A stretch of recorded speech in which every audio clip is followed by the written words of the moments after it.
Hey. This is embarrassing. Embarrassing. This is the worst Champions League final I've ever seen in my entire life, in my entire existence. This is the worst I've ever seen.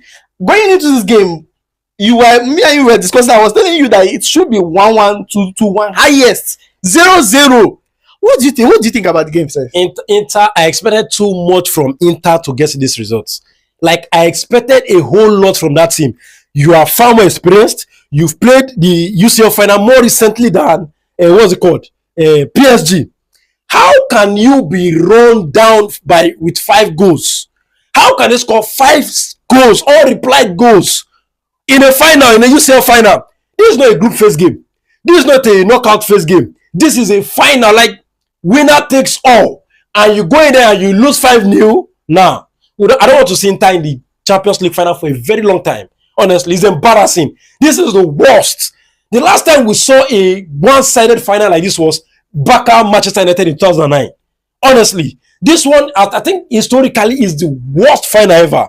You go into a final, you know the opponent, you know how they play, you saw how they play. I mean, this is modern day game. All data are available to you. You saw everything. You know each player. You know strengths and weaknesses. You could have played a system that, helps you to defend against their strengths. Yet you go to the final, it could have ended 7-0.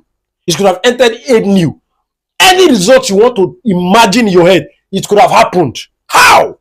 Nah, it's very poor. Very, very poor. This is not taking the credit away from PSG. They were solid, they were good, they were fantastic. All their players, the chemistry and everything, you could see it. Right from the round of 16 versus Liverpool, you could see that this was the team to beat. But then, this is the final, Inter Milan. This is the final. So holy, come on. You go into a final.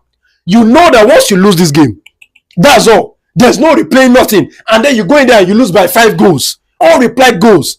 There was no point in today's game where you felt like Inter Milan was a threat. There was no point in today's game where PSG didn't dominate. How can the match start? I think the first goal happened in around 12 minutes. And from there, it was PSG. At some point, PSG was even playing with them. They were playing. The likes of Désiré Doué, the likes of Bakola and Co. They were just playing. They were playing, honestly. And today, I want to know what happened to Çalhanoğlu or whatever they call him. That their midfielder, there is no single pass, no single front passes to the strikers or the attackers. There was no department that the PSG players didn't dominate. You get it? From defense, midfield, attack. You Çalhanoğlu and Mkhitaryan, I don't see the way Neves and Vitinha swallowed them. It was as if they were not there. We were watching the game, and at some point we were arguing if Martinez was on the pitch. That was how much what's it called? Inter was without the ball. The attackers didn't even get one single ball. Nobody was passing to them. They didn't receive any. They were not involved. Martinez was not involved in today's game. He didn't get a pass. The midfield was completely dead. Vitinha never. At the end of the game, you saw the way Jose carried Neves. It was a masterclass. It was a no. See, look at that Désiré Doué guy. He was playing. He was having fun. This is equivalent to playing a basketball preseason. He was just freestyling. Look at the pre-assist that Dembele gave to Kvaratskhelia before the goal Désiré Doué scored. It was like a backheel pass. He was, what's it called? He didn't even look at it. You understand? He looked around and just flicked it to Kvaratskhelia. Kvaratskhelia then gave it to Désiré Doué. It was fantastic. You understand? PSG fantastic, but Inter Milan too experienced to be this shit. At any point in time, is this game. Any sort of way Inter set, they will always dismantle it. They find a way to kill themselves, socket themselves. This PSG midfield It's poor. Socket themselves and dismantle it. Sometimes I ask myself whether this is a final. We can talk about, I don't want to, but I don't want to talk too much about, Inter Milan. So it's not as if we are taking the credit away from PSG. But you look at Inzaghi. I think Inzaghi messed up. You understand? Inzaghi messed up. You cannot come into a final knowing fully well that you are playing against incredible, highly mobile midfielders and attackers. Désiré Doué is very mobile. Kvaratskhelia is very mobile. Vitinha and what's it called? Neves are very mobile. They don't stay in one place. They move around. What do you have to do? Make sure that the channels that they will operate in is blocked. Don't care about the ball. You are not good on the ball. They are fantastically better than you on the ball. Look at the first goal. That was embarrassing. The way Désiré just entered the defense as if it was this thing. So empty. Plug those channels. Make sure that you are playing a defensive. Keep a defensively strong structure. You're trying to go and play. This is not Barcelona. It's PSG, the best European team in the knockout stage. So far, so good. There was, I think Arsenal was the only team that played PSG and then they were at par. Every other team that PSG have faced, PSG have dominated them, and then you go to the final, and then you let this type of thing happen. This is football rape, football molestation.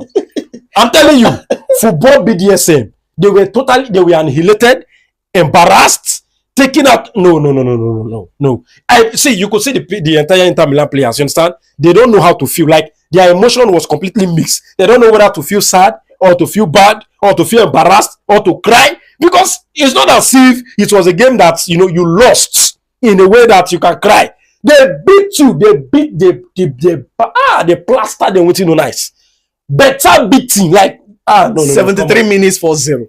73 I minutes said for 0. PSG could have scored 8-9. Bakola was playing like he dey dribble, they play. Now play they use them from 60 minutes. Now PSG now they don't use Inter Milan play. Nothing. What kind of final is this? It should have been better for Barca to have even qualified. Honestly, at least one-sided in every aspect. One-sided. No, I was expecting them to come out of the second half more good, more energetic, more hungry to go and do something. Because they were losing 2-0. You have nothing more to lose. Why not risk it all? Risk it all. Die on the pitch. I mean, it's one game where and then you go on break and everything, and then you just went ahead and then just open your bomb. You just load all the whole thing in their body inside of you. Abba, 5. All replied goals. When was the last time we had this type of embarrassing final? There's none. For the history of Champions League, there's none. I think the closest we've had it was I think Juve Barcelona in 2015 where 3-0. Exactly. But then Juve was in the game. The goals were coming because Barca had Neymar, Suarez and Messi. So you understand how they were the fantastic all through the season. But then this one, the Dembele, Doué, Kvaratskhelia, now allow like this. Haba now. The worst part is that the Inter didn't have the ball at all. The whole 90 minutes was disastrous. They didn't appear in today's game. In today's final, they didn't appear. They didn't show up. It would have seen they wanted to come to the final and win it by by what I would call themselves. Like as if you believe that okay, you have already qualified, and then maybe that miracle that made that change scored that goal versus Barcelona. No. Prepare. How you prepare will show in the final. They didn't prepare enough. They know the game. Fuck man, no. They know the game like Inter Milan. No. Haba. All right, it's embarrassing. All right, so let's talk about PSG. How do you see how they play today? How do you see how they set up? How they achieved whatever they planned to achieve?